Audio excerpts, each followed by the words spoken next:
Hello दोस्तों, कैसे हैं आप सभी। उम्मीद करते हैं आप लोग अच्छे होंगे और आपकी तैयारी बहुत अच्छे तरीके से चल रही होगी। तो इस वीडियो में आपको जो है महत्वपूर्ण टॉपिक जो कि बाल विकास एवं शिक्षा शास्त्र का बहुत ही महत्वपूर्ण विषय है, अपसारी चिंतन और अपसारी चिंतन के बारे में डिस्कस किया जाएगा। तो सबसे पहले जान लेते हैं यह जो है धारणा दिया किसने था। अवधारणा तो जॉय पॉल गिलफोर्ड ने प्रस्तुत किया था। किसका? अभिसारी चिंतन और अपसारी चिंतन के बारे में जॉय पॉल गिलफोर्ड ने प्रस्तुत किया था। इसमें जो है अपसारी चिंतन और अपसारी चिंतन होता क्या है, इसके बारे में जान लेते हैं। तो अभिसारी चिंतन क्या होता है? Convergent thinking. इसकी इसको जो है अभिसारी चिंतन वह प्रक्रिया है जिसमें व्यक्ति कई संभावित उत्तरों में से एक सही उत्तर और सर्वश्रेष्ठ उत्तर तक पहुंचता है। इसमें क्या होता है कि एमसीक्यू क्वेश्चन को आप समझ लीजिए। जैसे एक प्रश्न पूछा गया, उसके 4 विकल्प दिए गए हैं, तो उसमें से कोई एक ही सही होगा, तो उसी को हम लोग कहते हैं अभिसारी चिंतन। इसमें जो है तर्क, विश्लेषण और तथ्यों का उपयोग किया जाता है। इसमें अभिसारी चिंतन में किसी भी समस्या का केवल एक ही सटीक उत्तर मिल पाना ही अभिसारी चिंतन कहलाता है। इसकी विशेषताएं क्या होती हैं? यह जो है एक ही सही उत्तर पर केंद्रित होता है। कौन सा? अभिसारी चिंतन। यह जो है तार्किक एवं विश्लेषणात्मक सोच का प्रयोग करता है। इसमें स्मृति एवं पूर्व ज्ञान पर आधारित होता है। समस्या का निश्चित समाधान खोजता है। जैसे कि आप मान लीजिए, उदाहरण है, भारत की राजधानी कहाँ है। अगर आपसे पूछा जाए कि भारत की राजधानी कहाँ है, तो आप लोग बताएंगे नई दिल्ली। तो यह जो है नई दिल्ली जो है एक सही उत्तर है।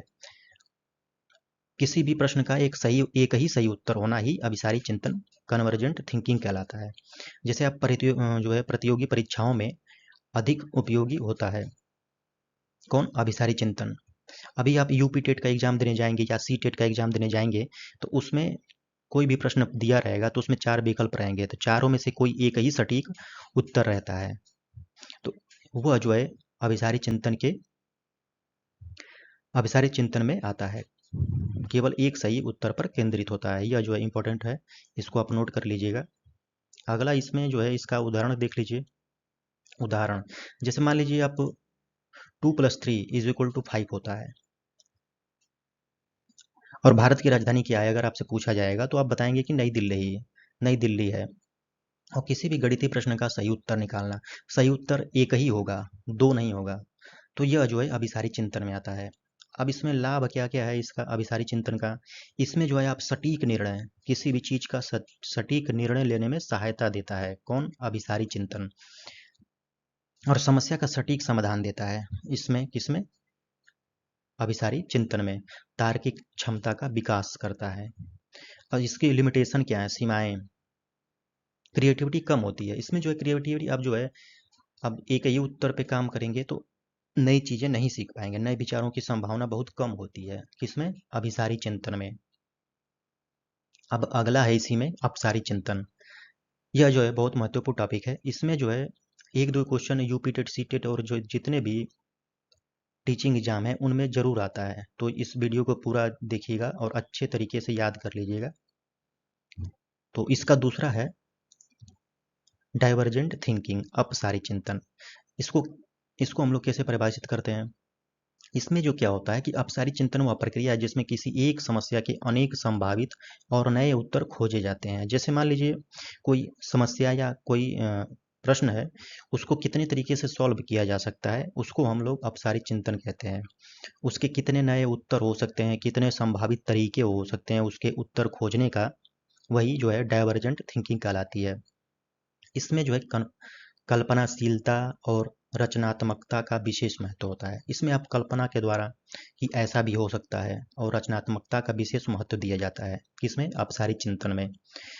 इसकी विशेषताएं क्या क्या होती हैं? एक प्रश्न के कई उत्तर हो सकते हैं। किसमें? डाइवर्जेंट थिंकिंग में। एक प्रश्न के कई उत्तर हो सकते हैं।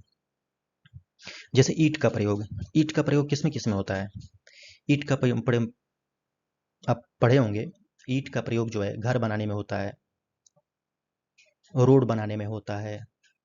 आप जो है व्यायाम करते हैं तो ईंट का प्रयोग करते हैं। तो यानी कि यह जो है अपसारी चिंतन का उदाहरण है। इसमें जो है रचनात्मक, क्रिएटिव और मौलिक सोच को बढ़ावा देता है। कल्पना शक्ति का उपयोग होता है। कल्पना शक्ति के द्वारा जो है नया नया विचार आपके अंदर आते हैं और उसके बाद उसको नवाचार उत्पन्न करता है। कौन? अपसारी चिंतन। किसी भी समस्या के जो है अनेक समाधान प्रस्तुत करने का काम कौन करता है? अपसारी चिंतन। बच्चा कोई भी अगर समस्या, कोई भी प्रॉब्लम अगर दे दिया जाए तो उसको कितने प्रकार से उसको सॉल्व करेगा, उसी को हम लोग कहते हैं अपसारी चिंतन। जैसे उदाहरण के तौर पर देख लीजिए,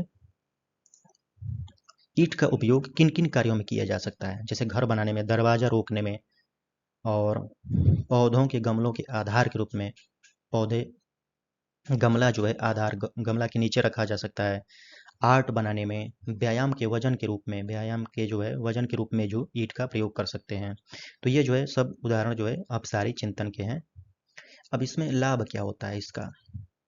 यह जो है नवाचार, खोज को प्रोत्साहित करता है। नवाचार मतलब नए नए विचार आना, कल्पना शक्ति का विकास होना, रचनात्मकता बढ़ती है इसमें। अपसारी चिंतन में नए नए खोज करना, बच्चा नए नए तरीके से किसी प्रॉब्लम को कैसे सॉल्व करेगा। इसमें कुछ लिमिटेशन भी हैं।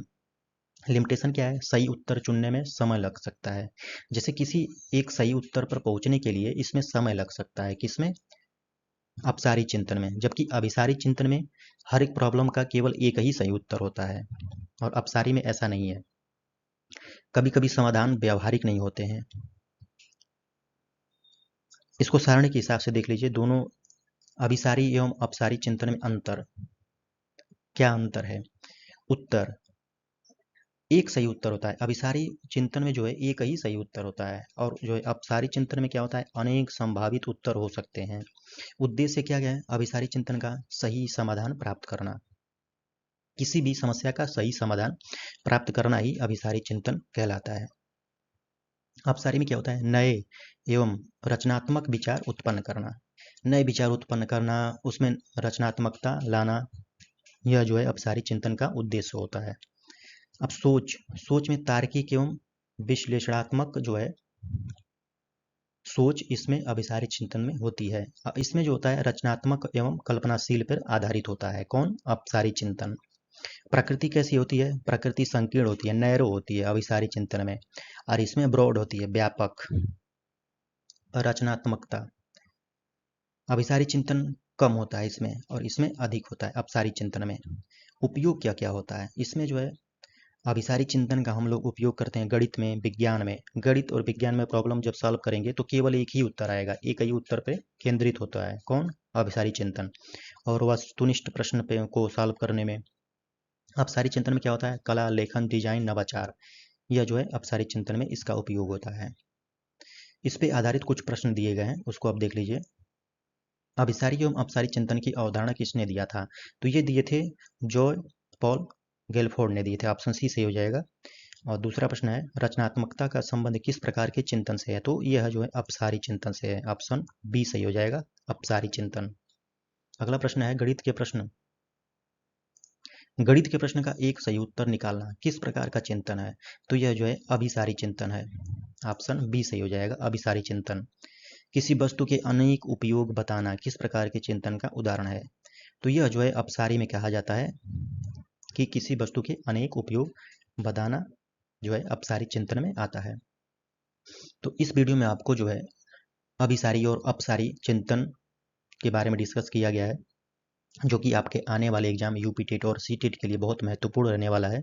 इसमें से जरूर क्वेश्चन आता है, तो इसलिए वीडियो को पूरा देखिएगा, और अच्छा लगेगा तो लाइक और सब्सक्राइब करिएगा। धन्यवाद।